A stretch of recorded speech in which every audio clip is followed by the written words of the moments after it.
Siyam na bayan at 2 syudad sa Pangasinan lubog pa rin sa baha. May live report si Jasmine Gabriel Galban. Jasmine? Chris, dahil pa rin sa na-experience na pagbaha sa iba't ibang lugar dito sa probinsya ng Pangasinan, bukod sa lungsod ng Dagupan, ay isinailalim na rin sa state of calamity ang ilan pang bayan sa probinsya. Isang syudad at 3 bayan na sa Pangasinan ang isinailalim sa state of calamity dahil sa epekto ng habagat at nagdaang bagyong Egay. Hanggang ngayon, lubog pa rin sa bahang ilang bahagi ng 8 bayan at 2 syudad sa probinsya. Kabuang 112 na barangay ang nakararanas ng pagbaha. Nananatili sa mga evacuation center ang nasa halos 1,000 pamilya.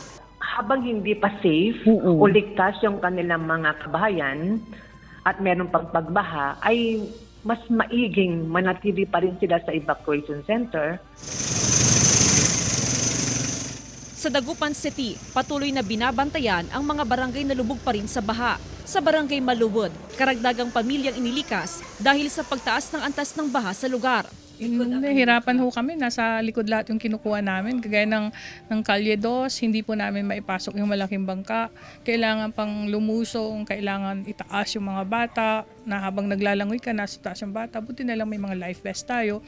Baha pa rin ang karamihan sa kalsada dito sa lungsod ng Dagupan. Karaniwang na-experience ang mas mataas na antas ng baha tuwing umaga kapag sinasabayan ng high tide.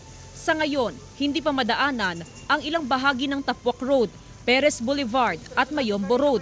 Ganon din ang bahagi ng Herrero Street at Old Venecia Road patungo sa Kalasyaw, Pangasinan.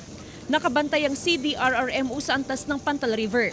Talagang itong tubig na to, it's parang abnormal na rin kumbaga kasi ito na yung result ng torrential heavy rains na reported ng NDRRMC at Pag-asa. And ito na... Inaasahan ng pagtaas nito hanggang sa mga susunod na araw dahil ito ang huling ilog na sumasalo sa lahat ng tubig mula sa upstream bago lumabas sa Lingayen Gulf.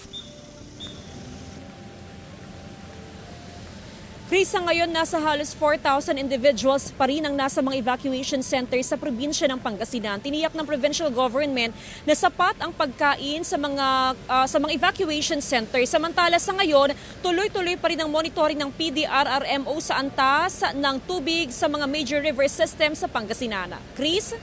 Maraming salamat, Jasmine Gabriel Galban.